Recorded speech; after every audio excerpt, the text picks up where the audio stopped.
1. We are live. What's up, everybody?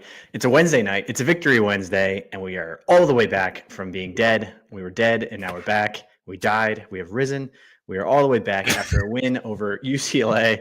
I love doing recaps after wins. Don't enjoy them after losses. I am here tonight. I'm David. My brother Andrew is here. Andrew, how are we feeling on a Wednesday evening, heading into a bye week?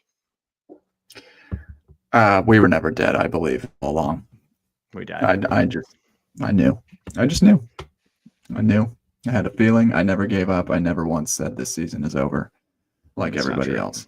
I said it a few times, but that was said to you in privacy. And okay.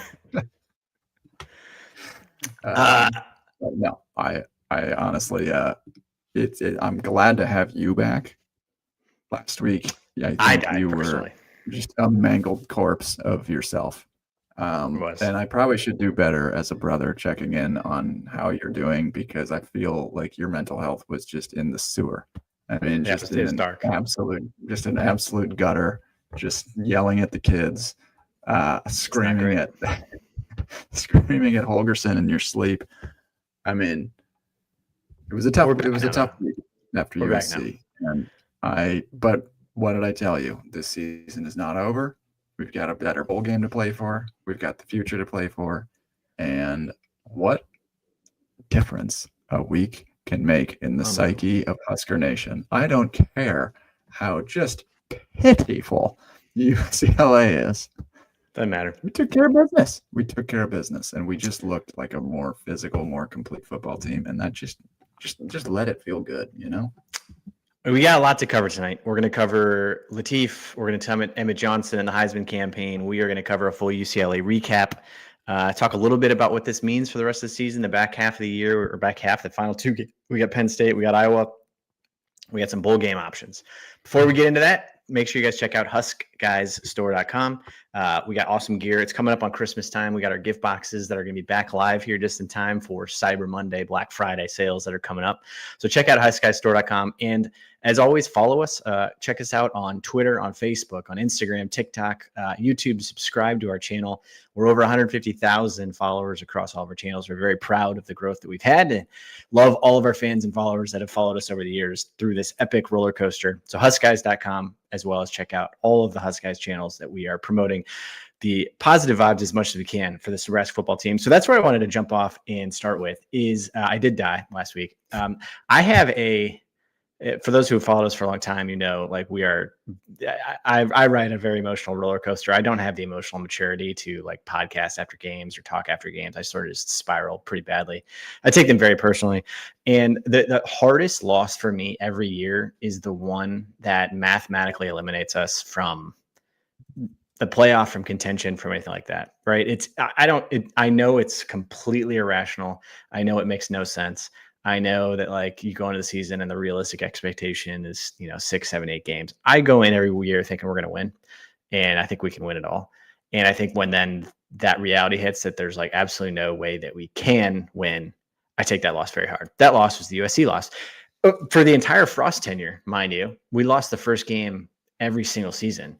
So I actually experienced this like devastation in September 1st or 3rd or whatever it was every Frost season. So the fact that I made it all the way until November 5th. Oh, this is a nice reverse pat yourself on the back here. Yeah, to me. Well, we made it all the way November 5th. Shout out to myself for holding it together. We played all the way until November 5th, meaningful football.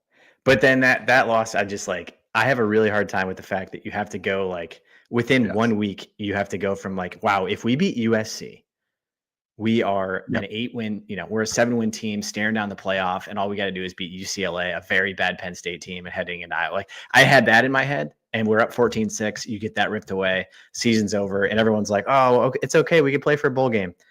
Doesn't do it for me. But I've been pulled out of the depths by that unbelievable UCLA performance. I just have a hard time going from like, we're playing in the playoff to like, oh, I hope we go to Tampa. It's just not like, doesn't get me going. So that's my own like emotional roller coaster that I've been on the last week. So Andrew did a solo pod because I just don't have the emotional maturity to pod after a loss. But that's it. I just got out there and went for it. There was still a lot to unpack. Truly, they're, you hate to say it, but we lost and we deserve to lose. The USC game, it just stands out as another game where it's like, I think we're closer than we realize. Like we're right there with these top 25 teams. And I know we've been saying that over and over for and 10 over years. and over and over for 10 years. But we didn't play all that bad. We just kind of couldn't close the deal. But I mean, the fun hypothetical that you can throw now is, what if Lateef started that whole game? Or conversely, what if Raiola played the whole game? And like you can kind of like tease that out a little bit. Who knows if it makes a difference? We lost the game, whatever. I'm moved on. But the fact is, getting this win at UCLA and looking as we did, here's a statement. Probably the best the offense has looked since the Akron and HCU games. Without a doubt. It's the best. It's far and away the best we've looked in a Big Ten game. In a Big Ten game, yeah. Absolutely the best we've. This for Maryland, I guess, like for the offense. But Maryland, we had 3 interceptions. So 3 interceptions and just some weird games. No, I think, and I think the surprise coming into it, we can jump right into Lateef, is I think I was very down. Raiola broke his leg, and we wish him a speedy recovery. Yes. He breaks his leg, and the performance that Lateef had at USC, I legitimately thought he looked like an 8th grader. I just was like, he was not ready for it. He couldn't catch a snap. He couldn't do a basic handoff to Emmett. And then every time he ran the ball, he got clotheslined, and I thought he was going to break his neck. So I'm coming out of that game like we're out of the playoff, and the season's over, and our quarterback broke his leg, and we have an 8th grader playing quarterback. So the fact that Lateef shows up to UCLA and scores every time he touches the ball, completes every pass he throws, and makes this offense look like we haven't seen all season. It was the most shocked I've ever been. Like, I knew he did well because he did well. He did well at Akron. He did well at HCU. But I like watching him get clotheslined at USC and being unable to hand the ball off to Emmett. I was like, we're going to lose by 5 touchdowns. He does look about 150 pounds. And he is soaking wet. At some point, that could be a problem, like as soon as next week. But yeah, no, I think just watching it and then watching the extended highlights, kind of just focusing on Lateef, like probably the biggest thing that stood out to me was how rolling your quarterback out with designed, bootleg and rollout passes can lead to 0 sacks from the same O-line that gave up 9 to Minnesota. Correct. That is a big difference. And then number 2 is what Lateef does for Johnson and what Johnson does for Lateef. And then number 3 is, and Rhule touched on it, the O-line is actually pretty good at run blocking. Yes, correct. And that is their strength. Like, we have a good interior O-line. Like, it's been a tackle problem all year. Like, people say it's the whole O-line. It's more so just our tackles. And Gattulo was so bad. And he got scores of like 0 on the season in pass blocking. But an okay run blocker. Pritchett, same thing. Like, he's not a great pass blocker, but he will maul people running the ball. And I don't know why it took so long, but we just have figured it out these last 3 games that Emmett Johnson is apparently a Heisman caliber running back. It's an he's going to be a first team All-American. Very well could and should at this moment. The next 2 games are going to dictate that. Like, that's correct. You're about to play the best 2 defenses you might have seen all season. So, let's take everything with a grain of salt here.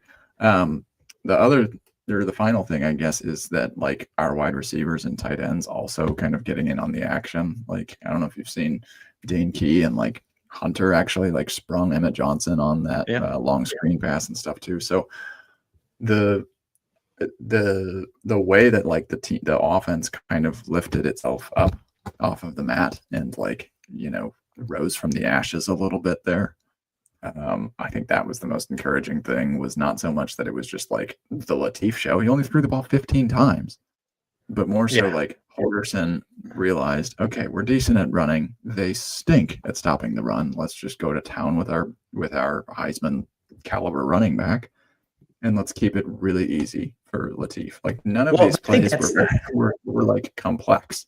But that to me is like, this is where this whole thing has like been a shock to the system watching him play, because I feel like it's a thing we've been ranting about on this podcast from the beginning, is like when Raiola like drops back, he has 9 reads and he's looking off a tight end and he's looking deep and he's looking short, and it's like I feel like they just keep coming back to like, he's so smart and he can process the defense and he changes the line and calls the line of scrimmage. And then when he drops back, he's got options deep and they're crossing routes and all sorts of stuff. It's too much. Sure. It's too much. And then he gets sacked, and he gets sacked 9 times because he's sitting back there and he's reading 10,000 things. That Lateef is doing what we have seen Julian Saden doing, and that's what Fernando Mendoza does. And what it's like, what's his name? Ty Simpson down in Alabama. It is literally a snap, 1, 2, make a decision, throw, done. That's it. Yeah. Roll out, first read, throw. And it's like, I get it's like quote unquote vanilla. It is you got your first read, you got your second read. If they're not open, you run. And it's like, that's impossible to stop in the college level. You don't need like 900 reads. You don't need to be Aaron Rodgers back there, which I feel like they've turned Raiola into, because he's so smart and he's so bright and all these things. Right. That this idea that you just like, in the Dane Key crosser towards the end of the game, it was like 1, 2, 3. He runs across, he leads him, throws it in front of him. He's got it. Sure. He rolls out to the right. Yeah. You've got Hunter like rolling out towards him. I just feel like that level of like, they dumb down the offense, but like, why is the offense so freaking complex? It's like, I think it's also like a style thing. I think Lateef, obviously the mobility adds a huge dynamic, but you can tell that he is basically only going through like the 2 progressions as opposed to like, great. I know it's, I know. It's great. Yeah, we saw it's fine. It worked and it is fine.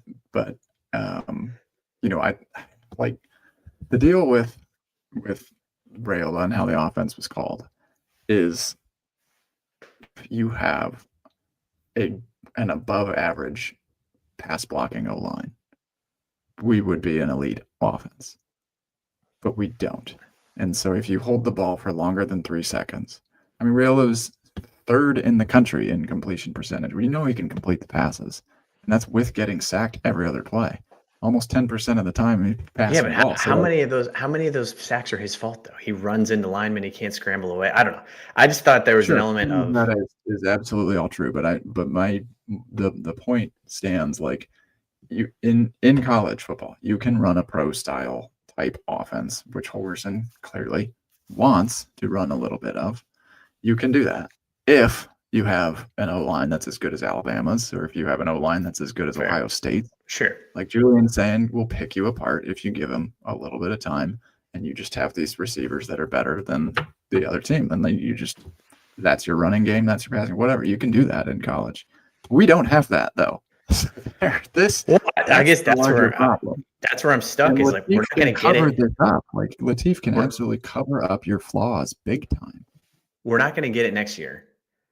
Like, we're not just going to magically have 5 All-American. It's not magic. It's not the transfer portal. Well, fair. But I just, maybe that happens in the offseason. I don't know. I just am like watching him. Yeah. It's like that ability that, and so many teams have done it to us, that if we are like, and now I actually want to pull up this stat that I had of, I mean, how many times have we completely shut down? We've completely shut down the passing game of most quarterbacks we played. And I looked this all up. But then when they run the ball, it adds an entirely different element to our defense. It stresses you in an entirely different way. Here it is. Okay. So this is like a bigger quarterback breakdown. We have held on the defensive side. We're jumping around, but this is like all related to Lateef. We have held to season lows. Brendan Sorsby had 69 yards. That's the lowest he had all season. Mayava had 135 yards. That was his season low. Childs had 85 yards passing. That was his second lowest. Underwood had 105 yards. That was his second lowest. Lindsey was his 150. Stone 150. And then Iama Lueva 191. But every single one of these guys was able to make up for that with Sorsby had 96 yards rushing. Mayava had 62 yards rushing. Nico had 86 yards rushing. Every one of them put up 100 yards on the ground because when you take away the pass, they can run. Raiola cannot do that. Lateef can. And I feel like that element of your ability to add the element of the rush as a quarterback just changes everything from the offensive standpoint. And I don't know, it makes it the way that offense was moving on those first four scoring drives, I was like, wow. It is very interesting at the macro level, just because. So I don't know if you dive into advanced analytics on the NFL as well, but this season, at least as of a couple of weeks ago, featured the most quarterback scrambles at that point in the season of all time. And so there is like a big priority in the game just as a whole being placed on on exactly what Lateef did. Like, use your legs as a weapon, stay safe and get out of bounds or whatever. But look at the best quarterbacks in the NFL right now, and that, like, it's almost like a college game kind of trickling upwards to the NFL. Like, all of these guys at the very top are mobile. Like, Mahomes is actually rushes the ball pretty well. Herbert is doing the same. Josh Allen, Lamar Jackson. Like, of those top 15 quarterbacks, most of them actually use their legs pretty effectively, with exception to, Goff and Stafford and stuff. The point is, like, at the college level, the same thing is happening, but on a much broader scale. It's just, you don't have like this confinement of resources that's consolidated in the NFL where like all the good offensive linemen go. Yeah.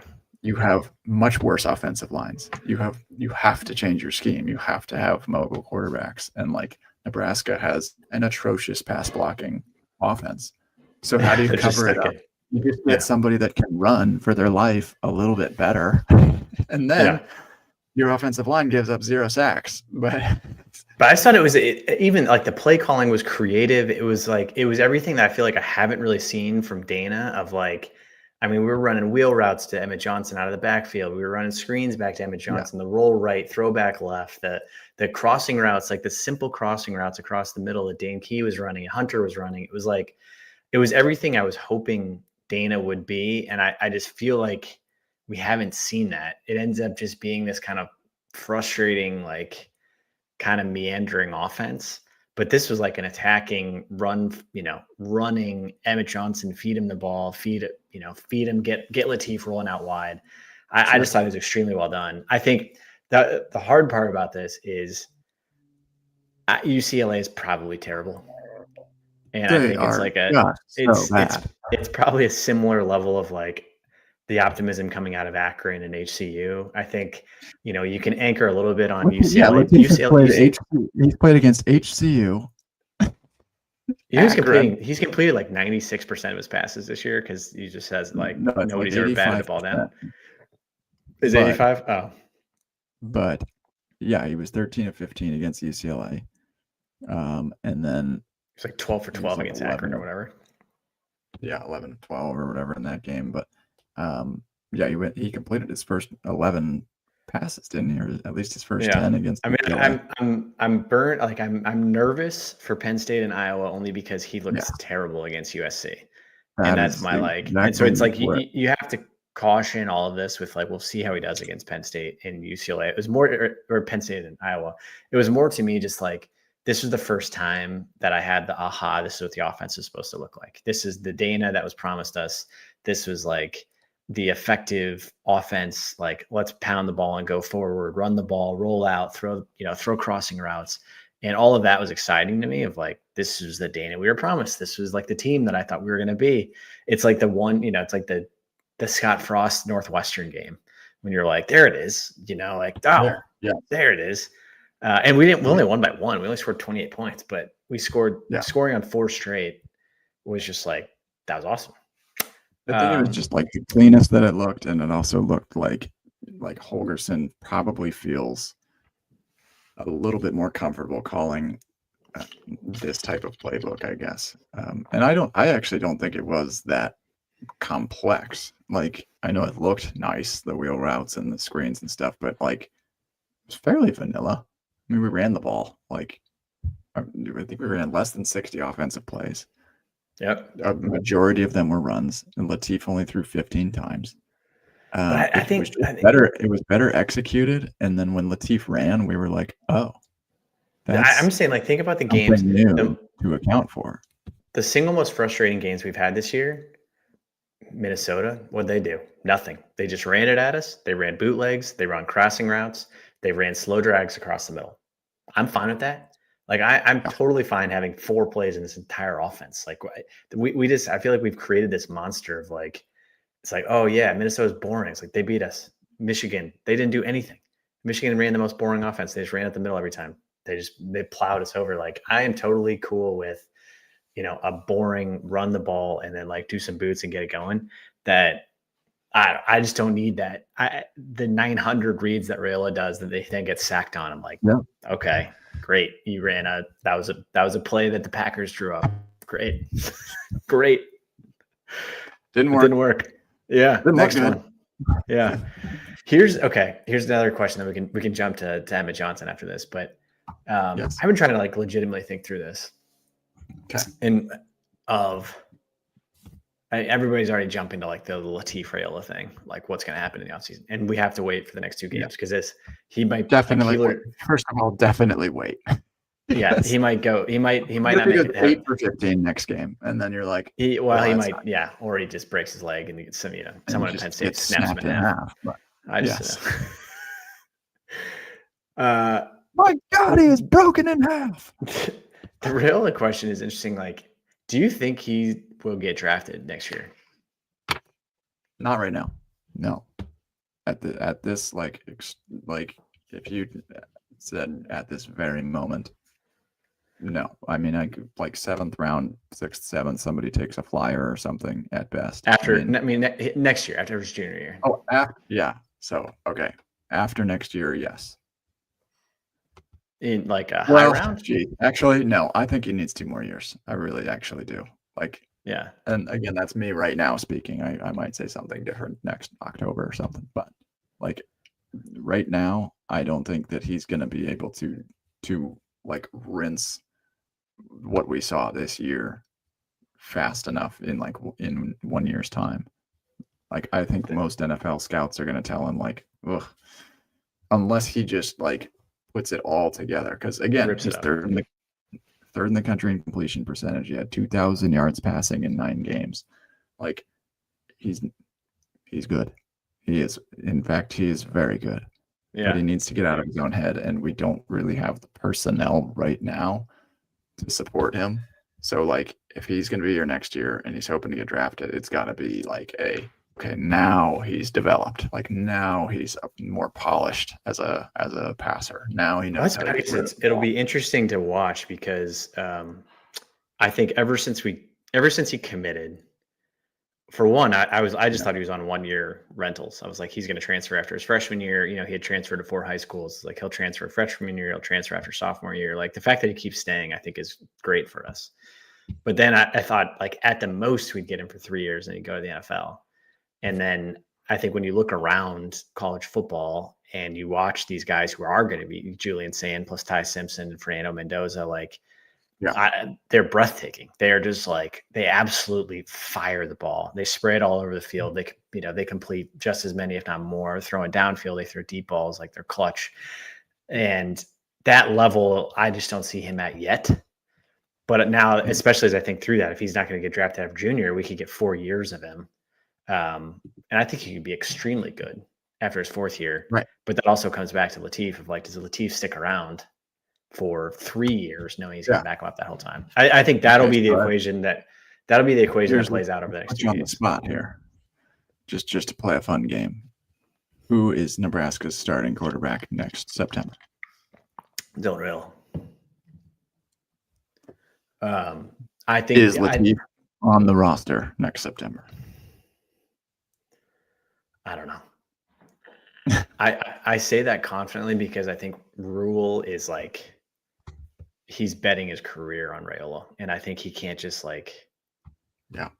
I don't think he can just rip the ripcord right now and go with Lateef after 1 game or 3 games or whatever. I just think he's all in on. He's all in the family. He's got his uncle as the coach. He's got his son or his brother coming. So I think he's a starter next year. Dating Raiola on campus without Dylan is it's hard to even envision that. Right. So I don't know. What's your answer? That's my answer. I think the only way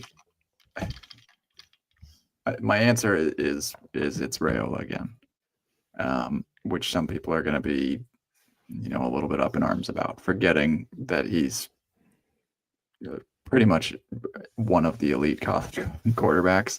He's just not as good as we need him to be, and he maybe doesn't fit the personnel well. But I think it's him.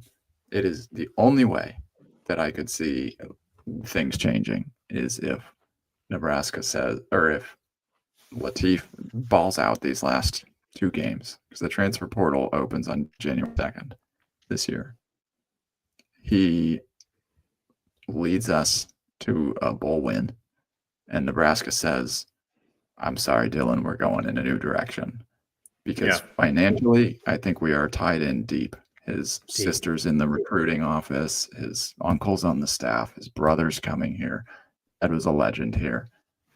Yeah, and not to mention, he still has an NFL arm and talent. If he progresses, he's going to the NFL. That's what else could you want? But is he the best for the current system? Right. I think that answer is going to end up. We're going to find out in the next 3 games. It's not going to be UCLA that determines that. It's going to be if Lateef goes out and beats Iowa, no one cares about Raiola anymore. I'm sorry. I love him. I think he's the best quarterback that I've ever watched, just from a pure arm talent perspective at Nebraska. Truly, just pure throwing the football. He does incredible stuff. But if Lateef goes out and beats, I would even just venture to say 2-1 in the last 3 games. Honestly, beat Penn State at Penn State would be crazy. Beat Iowa, that would be huge for us. I don't even need to say why. And win us a bowl game, that's big time off-season momentum. And then I just wonder, does the pocketbook start to shift? Because right now we've got almost an NFL franchise problem where it's money, the capital gets invested into who you want. Right. You can't pay Raiola and Lateef anywhere close to the same. Yeah. And have them both here. There's a play. There's a play really, this will work out the way it's meant to work out.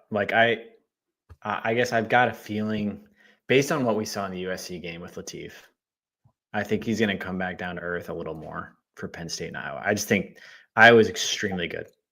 They shut down Oregon. They're extremely good. And defense.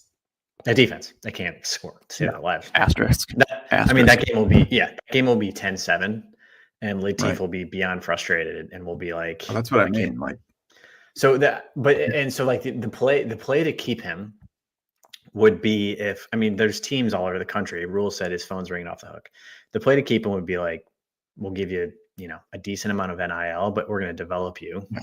And you're the quarterback of the future if you're willing to stay. If you need to go start next year and someone's going to pay you $1 million, I would have a hard time being you need to stay here. He probably transfers. Yeah, I think you're right. And I think the other approach is okay, I don't think he's, a multi-touchdown effort against Iowa and whatever and stuff. I agree. And I think then fans are going to say, oh, okay, maybe this is why he's just a freshman. Maybe I shouldn't have gotten ahead of myself. It's okay. I do it all the time. Literally every single Saturday, get ahead of myself. But the way that you approach it is after next season, we're planning on either turning things over to you or Raiola's either going to the NFL or we might let him walk. Here's maybe that's what you have to say. Here's the other massive financial variable of this entire thing. And we're 29 minutes in here and we have not yet talked about Emmett Johnson. That has been the other thing that has pulled me back from the grave is the fact that we all of a sudden in week 11 have a Heisman finalist at running back. Emmett finishes the game 232 all-purpose yards, 28 carries, 129 yards, and a touchdown. First Husker since 2017. First Husker since 2017 to have 3 straight 100-yard games in Big Ten play. He had 3 catches for 103 yards, 86 of those after the catch, and he's the first running back in Nebraska history to have 100 yards rushing and 100 yards receiving in the same game. I mean, that's unbelievable. Johnny Rodgers never did it, which is crazy to me. Rozier, none of those guys. Right, it's Rodgers. So he's Big Ten Offensive Player of the Week. Maxwell won National Player of the Week. He leads the nation in yards from scrimmage, 1,400 yards. Second in the FBS in total rushing yards. I mean, we've been saying run the ball. I've got the hat, run the ball, shop HuskGuysStore.com, shout out. Second in the FBS in total rushing yards. We have a running back that is second in the country in rushing yards. Definitely the best running back we've had since Amir. Rhule's on the PR campaign, should be a Heisman candidate, Doak Walker finalist, and he's got to be the number 1 favorite to be first team All-American. I mean, talk about next year. Like, does he make $3 million to come back next year? Does he go to the NFL? I don't know. This to me is crazy because he was not on anybody's list preseason. I was nervous about him coming in. I thought we had an excellent quarterback coming in. I did not think we have a running back that was going to survive the Big Ten. And now here we are with this unstoppable, outstanding running back. What do you make of Emmett Johnson? There was not a soul in the country that would have. We all knew he was good, but nobody knew of this untapped potential. And I think it's a testament to Holgorsen. It's a testament to the O-line. It's a testament to the receivers that are blocking out there for him, but also a testament to Emmett for just like, he came back last year. He teased around with the transfer portal as well. He did enter the transfer portal, and then he came out for like a day. Yeah. He's like, I'm back, and some people missed the news that he even left. That's like March. They're like, "Oh, you're back." Yeah, I thought we knew that. But nobody had him on preseason All-American watch lists. Like nobody would have even said he was going to finish top 10, top 20, top 25 in rushing yards. Not with Dana Holgorsen and his quote-unquote air raid. But people forget that Holgorsen's actually done pretty well with running backs in the past. And now he is just feeding the beast. He's getting over 28 carries like every game. Yeah. But he's got this, like, they commented on it during the game. They talked about it during the game, which, by the way, Tim Brando is... I mean, I don't know how like that guy keeps calling our games, but he is like, I mean, it's like my ears are bleeding listening to him. Evan Gardner is just like a squealing schoolboy with a excitement about things. Like, that was so fun. And you're just like, oh my God, dude. It's like, there's so much fun right now. That was a spin move. The solid verbal guys did a bit that they're like, he was like, I was watching Nebraska UCLA on mute, and then I turned on the volume. I didn't know who was calling the game, and I had Tim Brando in my ear, and I was like, oh my God, what's going on? But he I had to rewatch the highlights, and they did the highlights, and they layered on the Nebraska audio because Brando's was like, on Emmett Johnson's, the wheel route and the screen pass, he just was like, look out, look out, look out, look out. I'm like, oh my God. The Husker radio was, here's Emmett Johnson out to the 40, the 45, 50. He breaks a tackle, 50, 50, 45, 40, 40, 35. I was like, that's way better. Anyway, I don't even know. I didn't get off traffic, but I literally could not listen to the game. We were talking about somewhere in Emmett Johnson. I had to get that off my chest. Devin Gardner. There was the one good comment. Just always like, oh, Nico, I am a lovey. Like I am a Lateef. I'm like, you don't even know how to say his name. Just love football. How do you not love this kid? God, chill out. Exhausting. That's what I meant. What I meant to say was the one good comment they made amongst all of the other ear bleeding comments they made was Emmett like never gets tired throughout the game. It's like one of his things is Yes. he seemingly like attacks every run where you're like, he's on run 24, 25, 26. And he has the same level of juice on every one. And then he goes to the sidelines and he comes back and like, he's got that extra juice on like every play that it's very rare to see him not get tired. And he should have been tired because he had 230 yards. He's also probably like, guys, how could you not get somebody else in the transfer portal? I'm taking 95% of our carries. What did Rhule say he has 30? He has like 30% of the team's yards or something on the entire season. It's like just all him. I think it's 30. I think I saw that it's 37%. Like he has literally over a third of the yards. I mean, interestingly though, he never gets hit. Knock on wood, but we're 10 games in, and he never gets nobody ever gets like a clean hit on him. Like he never gets his like clock cleaned. He's so shifty and like kind of has that like Barry Sanders thing going on that it's like nobody ever like clocks. He doesn't preserves himself very well. I mean, like the deal is it's incredible that he is a workhorse back because I don't think anyone really saw that coming as much. Like I think everyone knew he was good. I don't think anybody would have seen that he would just develop this quickly. EJ Bartholomew is making him look awfully good. It's a great story. An unrecruited kid from Minnesota. It's a great story. Totally. Yeah. Didn't get offers from Minnesota when he was up there, which Mr. Football. Crazy. They were down the street. What I was going to say is the NFL versus Nebraska is going to be a very interesting battle. And what we were talking about right before the show is, I think, a super interesting storyline of what Rhule was talking about. They covered it on SI on the Husker Corner. Basically, what I think happened, which is happening around the country, is there's a lot of coaches that don't want to stay where they are unless they get some significant NIL investment. Like, we got it, baby. It's becoming part of the deal. And he went through this extension, and I think basically in this presser this week, he was like, well, we got the pocketbook a little bit more now. I think it was probably all part of the deal. Like, we didn't pay him anymore. And so what I'm hearing is, and I don't want to get ahead of myself, but maybe we do have the money to keep EJ. I mean, maybe we do have the money to keep Lateef. Maybe we do have the money to keep Raiola and Lateef. Like, maybe we do have the money to keep like Hunter. Hunter's getting calls. Yeah, I know. Like, Hunter. I'm worried about Hunter. Guys. So we've got to re-recruit and fill up the pipeline in the transfer portal. But like, I don't know. I'm not saying it's impossible. Like, Emmett is such a down-to-earth dude. Maybe he is someone that, like, okay, you give me $1 million or $2 million, I'll stick around and get my degree. Well, I think that's what's interesting about him because he's probably not like a first rounder. He's probably not a second rounder.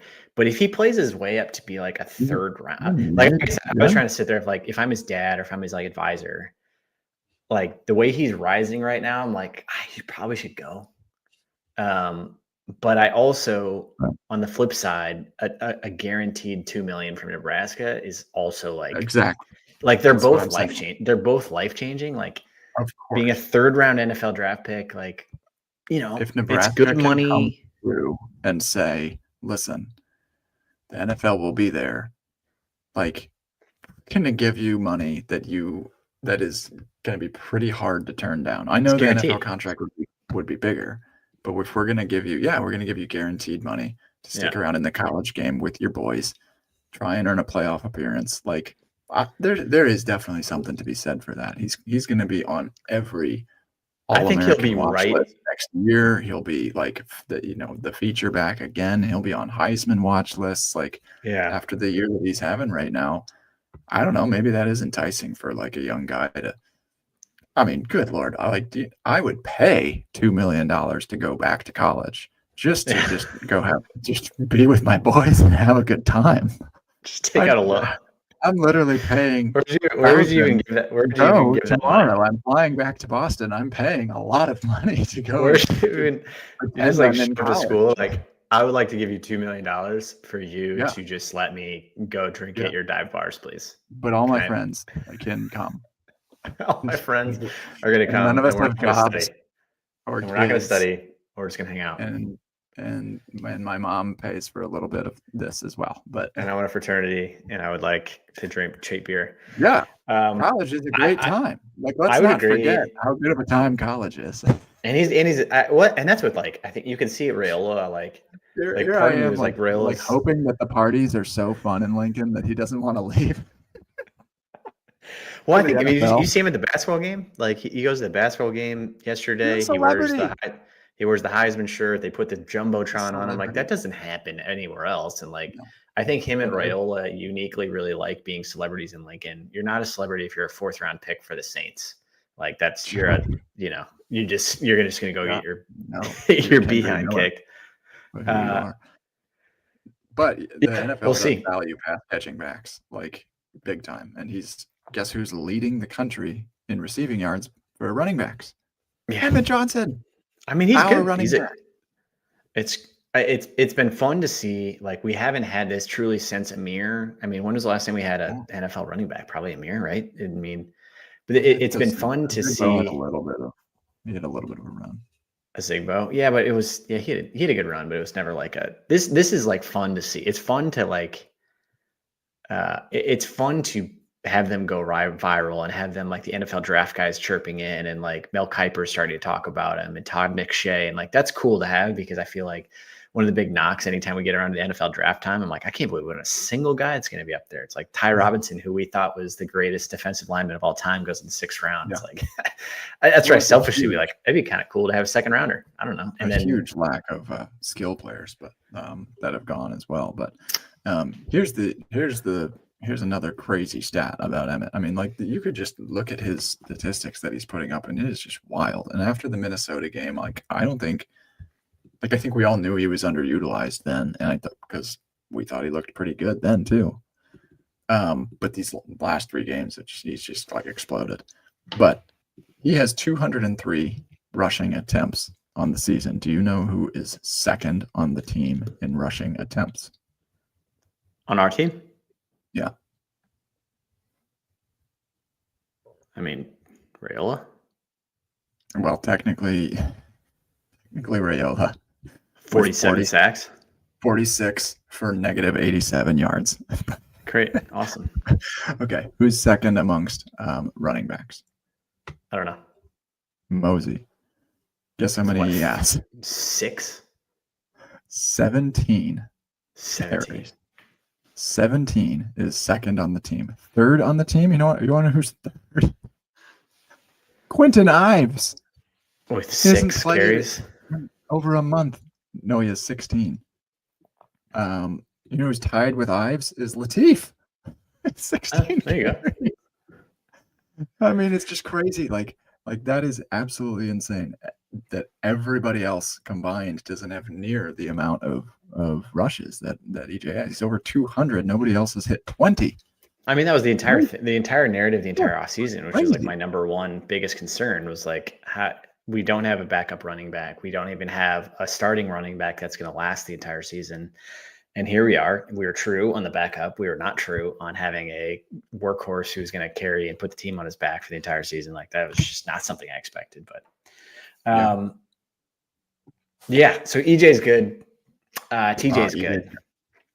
TJ's good. We have now achieved our first 7-win regular season since 2016. We've beat a lot of bad teams, but it doesn't matter because we normally lose to a lot of bad teams.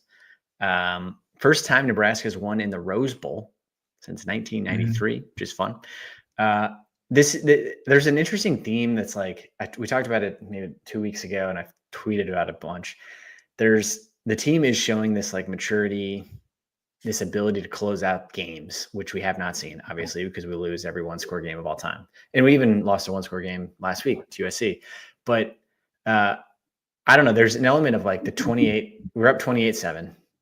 And then Nico starts scrambling. and we just straight up can't tackle him or stop anything, and they score. Ooh. And they score again. Yeah. And they score again. And so it's 28-21 for a second. I mean, I'm going to give the props to the team as a whole, and then we can talk about the black shirts. Okay. Props to the team as a whole of like, I am having a panic attack because it's 28-21. I'm like, oh my God, we're doing this again. We're doing the USC meltdown. We're doing the meltdown we've done the last decade. There's something about this team that like doesn't quite get as rattled as like we didn't have the back, that final drive. They run out 4:47 of the clock and just run the whole, we get the ball 5 minutes left, and this team's just like, hey, we're just going to, with a backup quarterback, we're just going to drive the length of the field and just run the clock out. Like, we've never done that in the history of Nebraska football. Yeah. So that, I mean, some of Emmett's best runs of the day too. I mean, just great runs and great Lateef passes. So, look at these games, and like we had players that were willing to make plays against Cincinnati and Michigan State and Maryland, and now this game and against UCLA, and like all of the wins have had our players step up. So props to them. Yeah. Black shirts. I mean, okay. What are we doing, buddy? We went 3 and out in the first drive, and every drive after that, I thought I was going to have a heart attack. It was like death by 1,000 paper cuts. Oh, the 12-play 96-yard death march. That was, I mean, I don't want to get dramatic. Theirs was 17. They had a 17-yarder, but then they have a 17 and a 12. The 12 play drive was in the fourth quarter. 96 yards. 96 yards. 96 yards. To make it 28-21. That's when I was tinkling in the pants a little bit. I mean, it was just crazy to watch, like just the lack of ability and athleticism, I guess. Like McCullough, we missed so much. But I mean, God, that drive, the 12-play drive in the fourth quarter had me extremely concerned. I mean, I don't want to be too dramatic, but the trail of tears, like that's kind of what we're talking about here. I think it's on the same level where there's just black shirts being left just dead on the side of the road, and just like, and everybody is sad and just mangled and tired, and their legs aren't working anymore, and they're just collapsing. And Nico just killed us. He had 6 runs of 10 or more yards, and we tried to leave a spy, and we just did not have the tackling capability, the form, at some points the scheme. He didn't really pick us apart in the air, but he just had so many scrambles. And third down conversions and completion. I mean, it's also like, it was a weird game, and as all these Big Ten games are, where like we had 60 plays, they probably had similar, but they only had 1, 2, 3, 4. It was 30-30 in time of possession. They had 7 drives in total. One of them was a 3 and out right off the bat. But then they go 17 play, 75-yard touchdown, 9 play, 40-yard. Then they got downs, which is that fourth down that, unfortunately we stopped. But then they had a 13 play, 51-yard drive, and they fortunately missed the field goal. So like each of their drives is a 17 play, 75-yard drive, 9 play, 40-yard drive, 13 play, 51-yard drive, followed by a 4 play, 69-yard touchdown drive. And then they finally did the 7 play punt, and then a 12 play, 96-yard drive. Like, this is a bad UCLA team that, I'm hanging on to the fact that they beat Penn State and they put up a bunch of points on Maryland and they put up a bunch of points to Michigan State. But like the way that they are able to hold the ball for 9 minutes, then 4 minutes, then 7 minutes, then 4 minutes again with our inability to just stop anything was excruciating. Yes. Like the extreme disparity between our pass defense and our run defense has become almost a handicap, because I honestly don't so worried about Nico running that was like one of the only things that opened up their passing lanes at all, is that we had to like leave our linebackers so shallow and just like ready to just watching Nico, and they still couldn't keep up. And he's very good, for the record. I will give him much more credit now after watching him like that. He's just a great athlete, and he can make every single throw. He's a very good athlete. I guess what I'm trying to figure out about Butler, we've seen 10 games of Butler. And he's a secondary coach playing defensive coordinator. That's he's actually an NFL coach. Yeah. And he's like in the NFL, and I've listened to enough like people break this down. People who are like secondary coach there too. Well, but like in the NFL, your entire strategy is to stop the pass, right? Sure. That all defenses are built. You have to stop the pass because their quarterbacks are unbelievable. Yes, you have to stop Joe Burrow and Aaron Rodgers and Mahomes. If you can't stop them, the game's over. So they're all built to stop the pass. You got to stop the pass. College is not that way. These quarterbacks are not good enough to pick you apart the way that Josh Allen can. So these quarterbacks are like, they can, if you're playing Julian Sailor or Ty Simpson, like these quarterbacks can pick you apart, but like if you can't stop the run in college, you're screwed. Like you're just there's nothing that can be done. So I look at these and I like, if I'm him, and this, I'm putting up this stat for those who aren't looking at it, that like the black shirts have held all of these quarterbacks to these season low numbers. Like part of me is like, you see this and you're like, okay, he had a season, Brendan Sorsby as an example had a season low 69 yards passing, and he made up for it with 96 yards rushing. He averages 330 yards passing a game. You add these two up, that's still 150 yards. And part of me is like, if he's just trying to take away, like Mayava, he had 135 yards passing. He averages 330 as well. He picked up 62 on the ground. It was backbreaking, but like, is his entire thing is like, fine, I'm gonna give Sorsby 96. I'll give Mayava 62 yards. I'll give Nico 86, as long as they don't get 330 passing yards. I'm fine with that. It's painful to watch. The crazy thing too, like you're making good points. And the crazy thing is like that we are so zoomed in on Nebraska that it is easy to forget we are only giving up 295.7 yards per game through 10 games. Like, I know those Akron and HCU games, it seems like just because we played those teams, people discount all of our statistics, which doesn't make sense, and doesn't make statistical sense to just throw out the ones you don't like. But the reality is we are 13th in the country in yards per game allowed. That's not nothing. Like, we are bending, but we are not breaking. And it's super important, like, that you have something that you can hang your hat on. I just think it is really frustrating when we watch these other teams run all over us just at will. But here's the kicker. We are giving up 295.7 yards per game. That's 13th in the country. We have given up 1,611 rushing yards. That is, wait for it, 107th in the country. That's the disparity. So we're 13th in the country in total yards allowed per game. We are 107th in rushing yards allowed. That is one spot behind Utah State, 2 spots behind Western Kentucky, 1 spot ahead of Purdue. So room for growth. Yeah, it's just it's interesting because we truly are like holding. Mayava last week at USC, he's gonna light up. He lights up everybody he plays except us. Sorsby has lit up everybody he's played except us. Bryce Underwood's had great season. Like, all of these guys are lighting up everybody but us, and so you can't discount that. But it's painful to watch because then all of these quarterbacks are having career days on the ground, and all of these running backs against us. Michigan hasn't run for 250 yards against anybody except us. Like, they're all having career days on the ground. The Minnesota running back was like their 3rd string running back. I mean, the USC running back was their 3rd string running back. All these 3rd string running backs are like looking like NFL draft picks against us.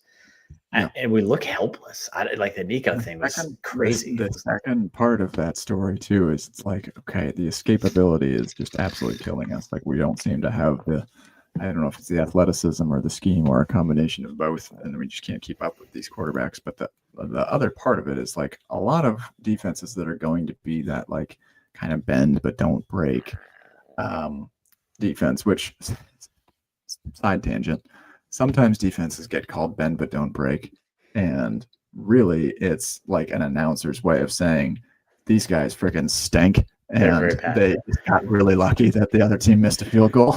They're very bad. Yeah, they bent and they broke. Like, oh, it's a bend but don't break defense. Like, who designs a bend but don't break defense? The defense bends because the other team is just dicing you up. Anyways. Also, side tangent on a side tangent. I was thinking about Tony White earlier. How I still think that's the weirdest move of all time that he left, and he's a fantastic defensive coordinator here, I thought. But for him to go to Florida State and be on the worst team of the ACC, you left. They were 2-10 last year, and they're stink again this year. I don't know what he was thinking. Anyway, it is interesting. It'll be very interesting to see where he goes from here because their defense is also not. Their defense stinks, and now he's killed his is he going to be the head coach of UCLA? Do they want him? I don't know. That's an interesting side tangent on side tangent. Not terrible. So Florida State is giving up 21 points per game. That is good for 34th in the country. But they stink. They lose every game they play. I know that. Nebraska is 26th in the country. So we are actually doing better than you, Tony White. Bang, Tony. We are giving up 19.9 points per game, but that is actually an important stat because despite all the rushing yards, despite all of the bend but don't break, whatever you're calling this defense, points are what matters in the end. And to have a top 26 points per game defense at this point in the season, I think you got to be happy with that overall. Just very discouraging what we saw, I guess, out there against UCLA. Yeah, and we'll see what happens. I mean, Penn State coming up will be very, very interesting. It'll be. Yeah. They play this weekend. Penn State is playing Michigan State this weekend, and boy, that could be either a big motivator for Penn State, or hopefully it's a big downgrade. I think we wanted to lose. We wanted to lose, right? Another side tangent coming in hot for you. Did you see the Jonathan Smith controversy? Mel Tucker. Oh, yeah, it's so stupid. With the, recruiting scandals and stuff. That they vacated their wins. So stupid. Jonathan Smith has 0 official wins at Michigan State. Nice. He's probably oh, cool, thanks, Mel. Great. So I literally have been here for 2 calendar years, and I have 0 wins to my name. He hasn't won that many games anyways. He might get fired and leave with 0 wins. Nice. Well, 0 losses too, though? 0 official wins. 0 losses? No, I think they just take the wins away. I think the losses stay? I think you keep the losses. Oh, God. So he's just 0-12. He's just he's definitely he's official, by the official book. Wait, does the other team get a win? Or does the other team that they played get a win? No, I think they just take it away. Just disappears. It's like Reggie Bush losing the Heisman. Everyone knows he won it, but technically he didn't. Which the whole thing is remarkable that Michigan didn't get penalized at all for stealing everyone's signs and winning a national championship. And then Michigan State, who may or may not have recruited and nobody even cares. The fact that anybody even cares about Michigan State, who's completely irrelevant. The fact that anybody's even looking into this. It's oh, we're going to vacate your wins. What? I didn't even, what? They're I don't even, who cares? This game's already happened. Yeah, that's so dumb. We all know who won. All right, so Penn State, we need them to lose to Michigan State, which they probably won't, I would imagine. But also, I just want this Penn State. I want this Penn State team to be I want them to completely give up.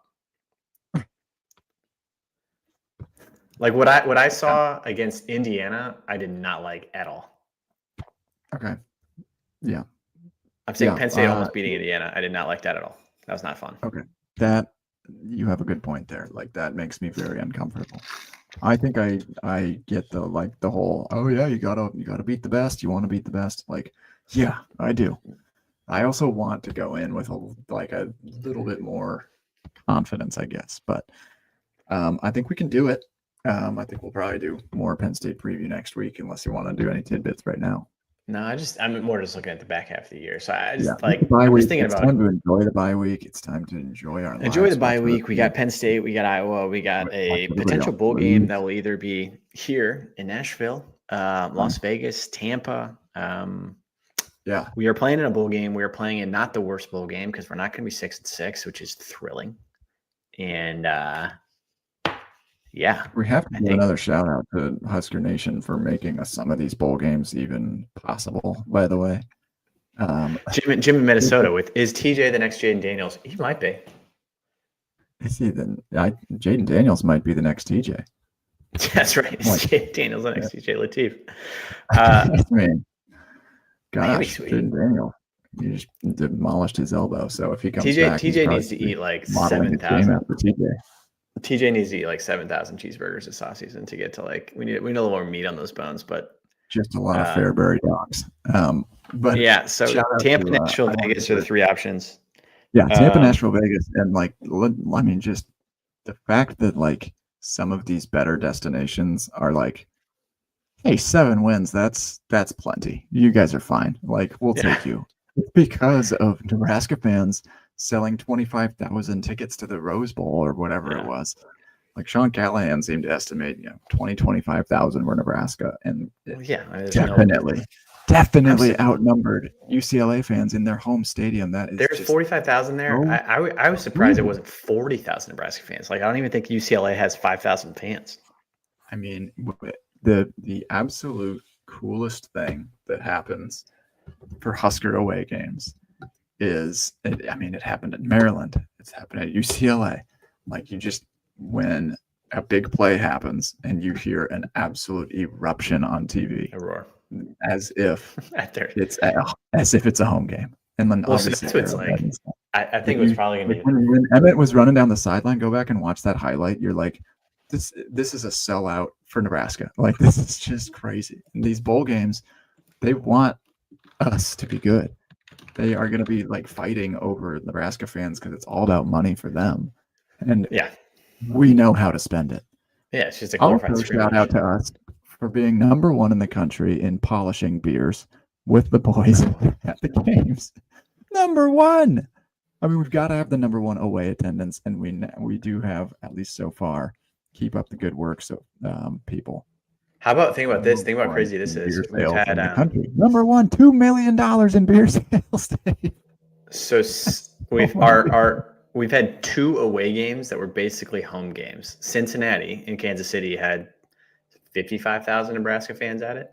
And then UCLA's got 25,000 Nebraska fans at it. So like the only true road games we've played through 10 games are Maryland and Minnesota.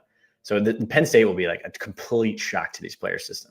They're going to be like, what? Whoa, what are all these like white fans doing here? Like what is going on? It'll be completely shocking. Out of a 10-game season, they played 2 true away games. This will be the 3rd. And then the bowl game will also be a red out, no matter where it is. I mean, I think Tampa will you get to Tampa, it'll be like a complete mayhem scene there. Be fun. But we're talking bowl games. Bowl games are fun. Winning games are fun. Boys are fun. I'm trying to calculate it just so I can leave you with one good hard stat. I believe I saw we sold 168,000 units or more than that for over $2 million.